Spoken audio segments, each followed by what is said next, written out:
Hello and welcome into another edition of the Arizona State Sun Devils Insider Podcast. My name is Kevin Hickson. I'm your lead beat writer for the Arizona State Sun Devils on SI and your host of this daily Sun Devils Insider Podcast.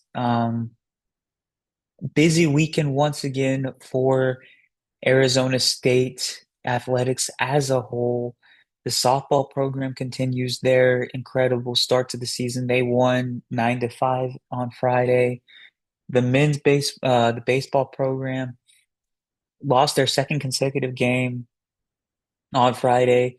This time it was to number four Mississippi State, and unfortunately, their top starting pitcher Cole Carlone went down with cramps, and I feel like that was the inflection point in that game. That's what really cost the Sun Devils the game, or at least a chance to be more competitive. Uh, Men's basketball game in about 4 hours from this recording. I will be there. Penultimate home game of the year. Uh, there's not as much on the line right now as there would have been if they had even one of two games in the Texas road trip. But they're trying to avoid falling below 500 for the first time this season. They're trying to avoid losing to one of the definite bottom two teams in the conference standings by the end of the season. And they're trying to build some possible momentum going into the Kansas game because the Kansas game could mean something if they win on later today. Um, Women's basketball program has a massive, massive, massive game against Texas Tech on the road in their regular season finale. Lots on the line in that game. If they pick up a win, Texas Tech has lost three of their last four games.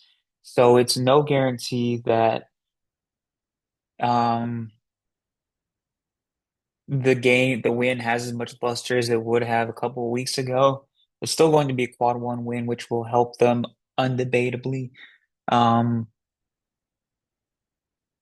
but not only does it help their NCAA tournament case picking up a quad one win, it also helps their case to ultimately uh, have a more favorable position in the Big 12 tournament bracket. That is a big deal. And I believe if they get a win against Texas Tech and a win in the Big 12 tournament, that they will be an NCAA tournament team.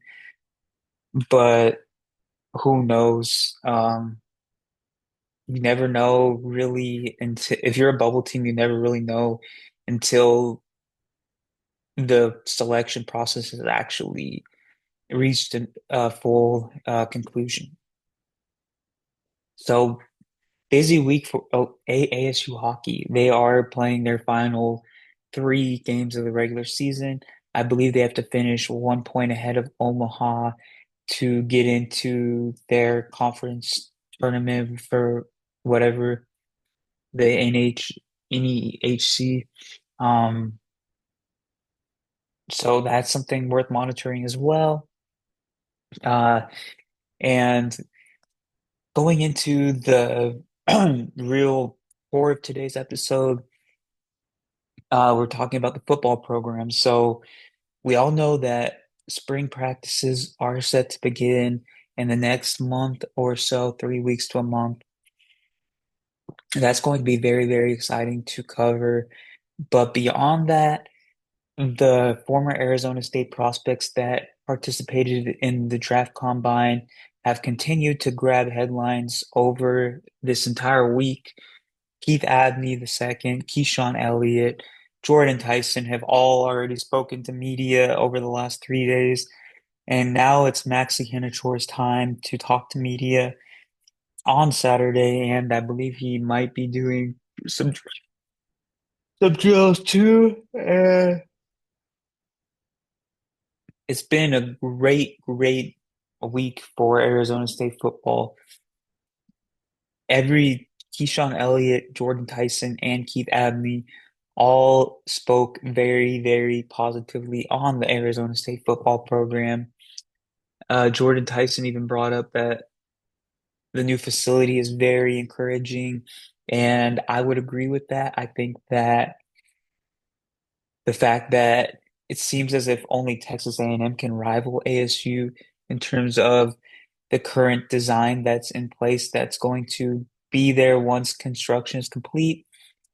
That's a very, very intriguing recruiting pitch, drawing point. That's just incredible that they're going to be able to have 170 yards of football field inside the indoor facility. That's awesome. And I think that Jordan Tyson is one of, if not the most consequential player to continue Arizona State's momentum as a potential powerhouse in the Big 12 moving.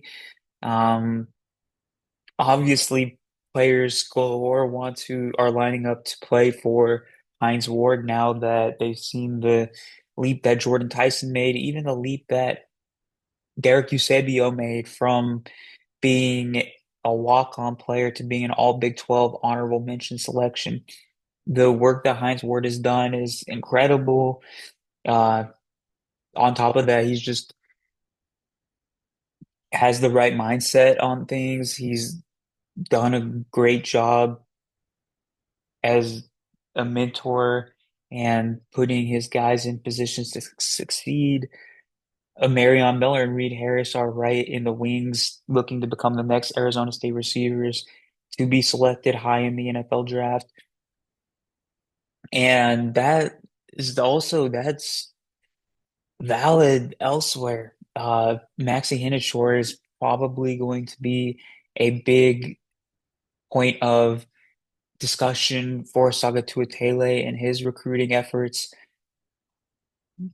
I mean, when you go from just starting to play football at the junior college level in 2021 to potentially being a first round selection in the NFL draft, just 5 years later, that's an indictment on Tuatele's development. And I think recruits such as Jake Hildebrand, Ben Lothar, I think that they will be drawn to that allure. Um, it always goes back to Kenny Dillingham. He's made pretty much every correct decision that a coach in his position could make. He's made the right coaching hires around him. He's pushed the right buttons relating to the administration and boosters and their commitment to building a winner. He's treated the media with the utmost respect. I actually think he tends to like the media, which you don't see from coaches that often.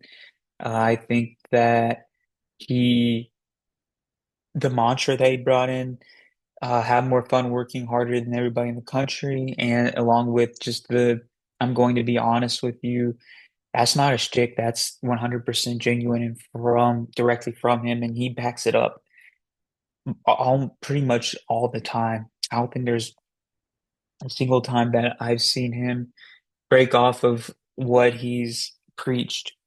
Um, Arizona State football is in an exciting position despite finishing 8-5 last season.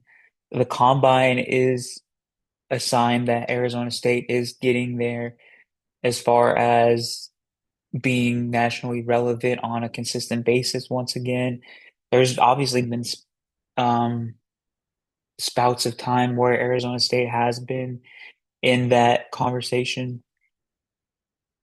Under Dillingham now, it looks as if they are there to stay, and players such as Jordan Tyson, Abney, Ahinachor, even Keyshawn Elliott, even guys that didn't get invited to the combine, like Jordan Crook, Xavier Alford, they exude what it means to be a Sun Devil under Kenny Dillingham, and the foundation has been built to succeed for many years to come.